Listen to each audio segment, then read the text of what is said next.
Pemirsa, Presiden Prabowo Subianto melakukan kunjungan kenegaraan ke Malaysia pada hari ini. Presiden Prabowo disambut hangat oleh Raja Malaysia Sultan Ibrahim dan Perdana Menteri Malaysia Anwar Ibrahim.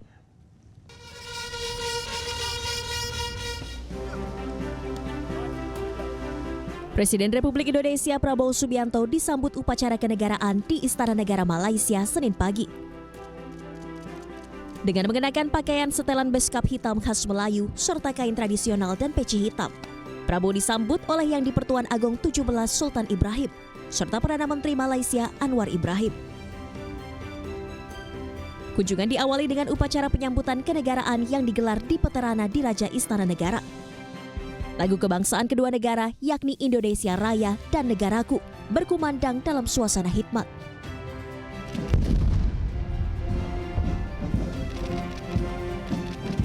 Dentuman meriam sebanyak 21 kali turut menandai penghormatan kepada Presiden Prabowo.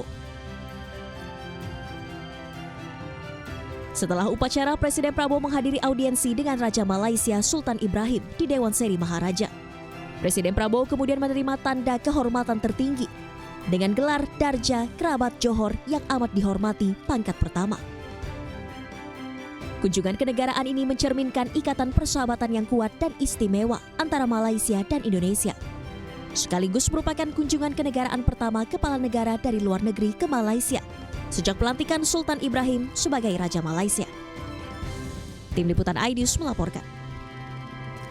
Pemirsa, jelang 100 hari kepemimpinan Presiden Prabowo Subianto dan Wakil Presiden Gibran Rakabuming Raka, sejumlah kebijakan disorot. Hasilnya, program makan bergizi gratis menjadi program favorit untuk warga Indonesia.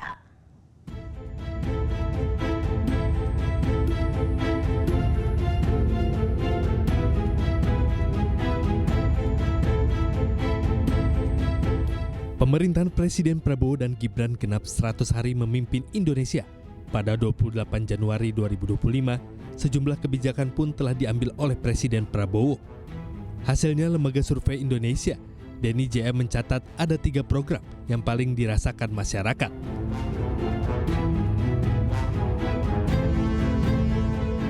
Program makan bergizi gratis mencatat skor tertinggi yaitu 8,4 sebagai program paling dirasakan masyarakat. Rakyat memilih program ini memberikan sejumlah manfaat diantaranya mengurangi angka stunting dan malnutrisi, mendukung pertumbuhan ekonomi, serta meningkatkan kualitas generasi mendatang dengan kesehatan yang lebih baik.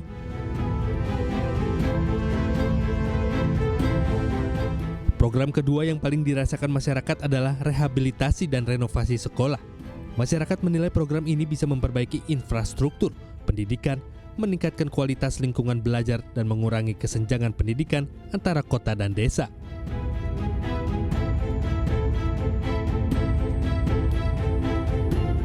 Program yang juga dirasakan masyarakat adalah swasembada pangan. Masyarakat menilai program ini bisa mengurangi ketergantungan pada impor pangan, meningkatkan ketahanan pangan nasional, serta mendukung petani lokal melalui peningkatan produksi.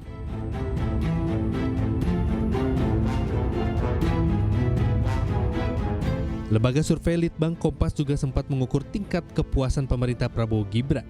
Hasilnya 80,9%. Warga Indonesia menyatakan kepuasan atas kinerja pemerintah Prabowo Gibran. Hanya 19,1% yang menyatakan ketidakpuasannya. Sementara 89,4% menyatakan keyakinannya atas pemerintahan Prabowo Gibran. Hanya 10,6% menyatakan tidak yakin.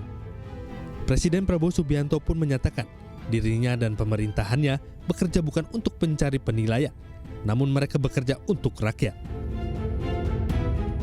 Saya sudah lihat kemampuan kita yang real. Kita akan melakukan pembangunan transformasi ini sungguh-sungguh, dan kita akan bekerja dengan sangat cepat. Kita akan bekerja dengan sangat luar biasa. Tingkat kepuasan yang mencapai 80% ini sekaligus menjadi yang tertinggi dalam 10 tahun terakhir sejak Januari 2015. Tim Liputan iNews melaporkan.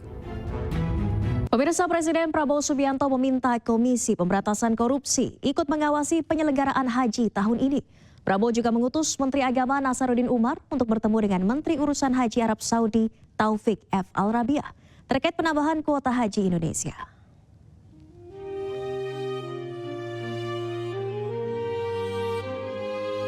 Dalam rapat koordinasi dengan Komisi 8 DPR RI, Ketua Tim Pengawas Haji sekaligus Wakil Ketua DPR RI Sufmi Dasko menyampaikan arahan Presiden Prabowo Subianto yang meminta Komisi Pemberantasan Korupsi ikut mengawasi penyelenggaraan haji tahun 2025.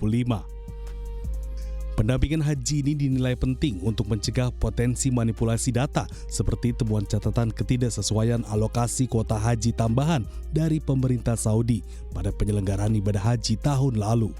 Ada keprihatinan bahwa kemudian penyelenggaraan haji ini dari tahun ke tahun memang harus diperbaiki.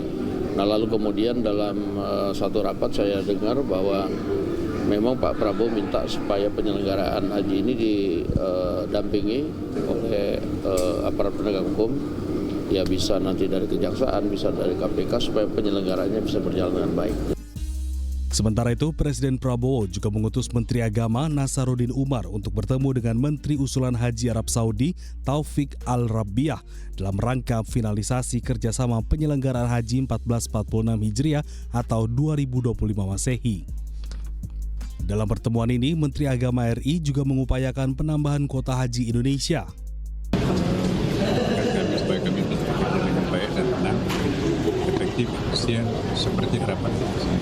Mudah-mudahan harapan kita pertama, haji tahun ini adalah lebih baik, walaupun harganya sedikit agak tinggi, tapi kita ingin kualitas pelaksanaannya juga akan lebih baik. Terima kasih. Assalamualaikum warahmatullahi wabarakatuh. Sebelumnya, pemerintah Indonesia telah mengumumkan penurunan biaya haji tahun 2025, yakni sebesar 89,4 juta rupiah dengan setoran jemaah haji sebesar 55,4 juta rupiah. Angka ini mengalami penurunan sebesar 4 juta rupiah dari tahun 2024 lalu. Meski mengalami penurunan biaya, namun pemerintah memastikan pelayanan haji yang diberikan. Tim Liputan iJus melaporkan.